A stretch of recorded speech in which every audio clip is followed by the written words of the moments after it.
Pero hagamos una radiografía sobre la violencia en el país durante los últimos años. ¿Cuál es la diferencia entre los planes de seguridad impulsados por antiguas administraciones y el gobierno en turno? Vamos a conocer esto más en los hechos como son. En materia de seguridad hemos hablado durante años de despliegues de la Fuerza Armada y esto no es algo nuevo, viene desde el gobierno del expresidente Armando Calderón Sol. También de medidas como la mano dura, supermano dura, tregua entre pandillas y el plan El Salvador Seguro. 20 años de historia resumidas en 4 personas, 4 expresidentes. Francisco Flores y Elías Antonio Saca le apostaron a medidas de represión. Mauricio Funes decidió promover un cese a la violencia entre grupos criminales y el gobierno de Sánchez Serén combinó el uso de la fuerza militar con programas de reinserción y prevención. Todos lo intentaron a su manera, pero sin lograr los resultados obtenidos por el actual gobierno de Nayib Bukele. ¿Cuál fue la clave? Hablar de seguridad ha sido un tema de debate. ¿Funcionan o no los planes? ¿Realmente se está desarticulando los grupos delincuenciales?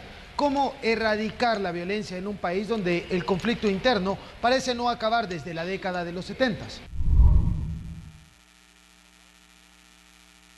Solo durante el último gobierno de Salvador Sánchez Serén, más de 23.000 salvadoreños fueron víctimas de la violencia. Aunque su política de seguridad no fue del todo represiva, esa es la cifra más alta que se ha reportado en el país durante los últimos 4 gobiernos.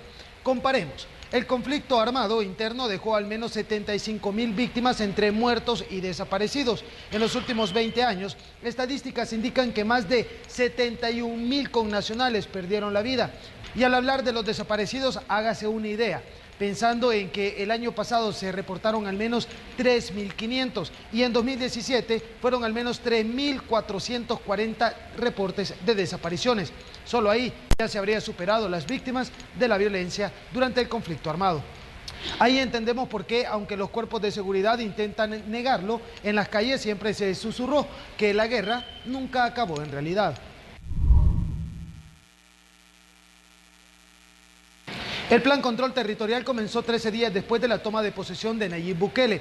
Es común escuchar a los salvadoreños hablar, por ejemplo, sobre la libertad de circulación en otros países, añorando transitar cualquier calle de El Salvador sin bajar santos o sin rezar Padres Nuestros. Durante las últimas décadas, bajarse en una parada de bus equivocada era casi una sentencia de muerte. Municipios fueron catalogados por la misma población como de alta incidencia delincuencial. Soyapango, Mexicano, Sayutuxtepeque, San Martín y Apopa es solo algunos, y eso solo hablando de la capital. Pero parecería que 50 años de historia violenta están quedando atrás. En números, junio cerró con un promedio de 7.7 asesinatos diarios, 231 homicidios durante todo el mes, la cifra más alta del actual gobierno. Julio finalizó con 5 muertes dolosas diarias, es decir, 154 homicidios. El siguiente mes, agosto, cerró con 4.2 homicidios, reportando 131 asesinatos. Y septiembre finalizó con un promedio de 4.8, es decir, 143 hechos de sangre. Octubre fue un mes especial. Pasó a la historia con 112 homicidios, llegó a un promedio de 3.6 asesinatos al día, el mes menos violento desde la firma de los acuerdos de paz. En noviembre se esperaba que la cifra disminuyera, sin embargo subió a 4.4 como promedio de asesinatos diarios.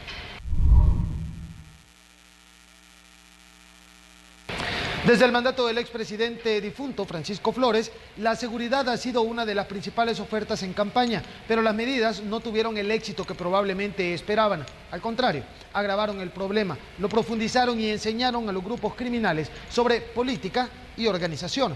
Las cárceles se convirtieron en su punto de reunión, en su cuartel de entreno, desde donde los líderes pandilleriles enviaban órdenes. En sus celdas tenían facilidades, celulares, televisores, visitas íntimas sin restricción e incluso fiestas.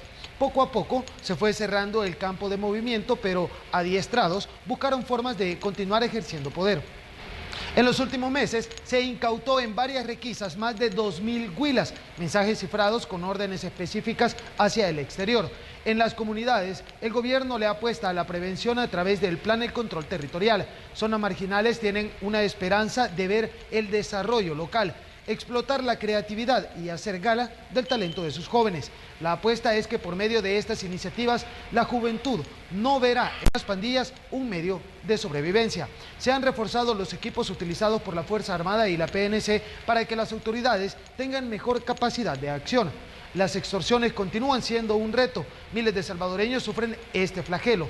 En la historia reciente de El Salvador no se respiraba el clima de seguridad que ahora se vive en muchas comunidades, incluso cuando las pandillas decidieron firmar un compromiso de cese al fuego. Sería aventurarse a hablar con base a los primeros 6 meses de mandato del actual presidente, los resultados que se podrían tener en los próximos 4 años y medio. Pero en la historia ya se escribieron los primeros 6 meses de una tranquilidad que no se vivía desde hace medio siglo.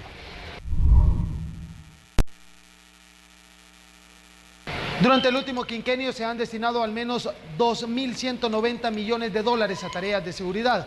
En el año 2015 fueron 242 millones. En 2016 se utilizaron 442.3 millones de dólares.